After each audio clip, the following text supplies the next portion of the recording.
Hey, what's going on, guys? Just finished up our Tuesday sprint workout, and during the workout, a thought popped into my head. I'm not sure you guys saw, but the German Soccer League returned, which is awesome. One not so awesome thing that happened, though, is that during the weekend, there was about 6 to 8 injuries that occurred, which is a lot during the first weekend back. A lot of these injuries were non-contact related, so stuff like hamstring strains and things like that, just from guys running around.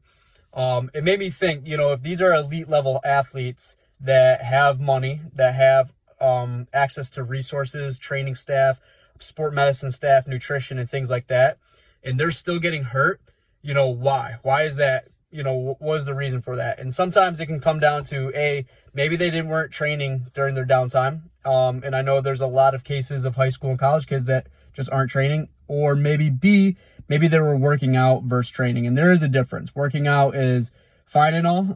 It's good for general fitness, but training is having a set program with set goals to perform at a high level for your sport or something specific. Okay, so if these are elite level athletes that have access to resources and they're still getting hurt, what does that maybe look like for high school and college kids? And to me, guys, it really just comes down to staying as consistent as you can on a structured and progressive program. Okay, so number one thing you guys got to prioritize is your strength training. Okay, strength is the absolute best medicine against getting hurt and performing at a high level. But again, it's harder to get hurt when you're stronger. Okay, so if you can only budget 2 days of strength training a week, that's fine. Just make sure that you're doing 2 full body days.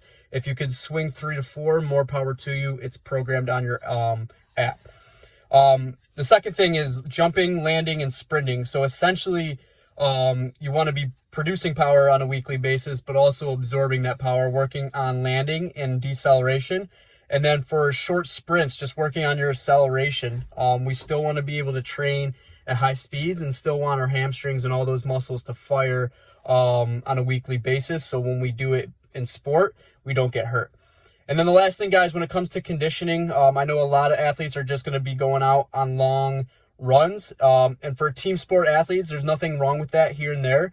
But if we're not training at high speeds, high velocities, doing change of direction, when we're asked to do that, when we return to practices, when we return to sports, number one, we're going to just decrease our sport performance, but also we're setting ourselves up for potential injuries. So when it comes to conditioning, again, just stick to the program. That's the best advice. There's a little bit of everything as far as aerobic, anaerobic, and short power work in there.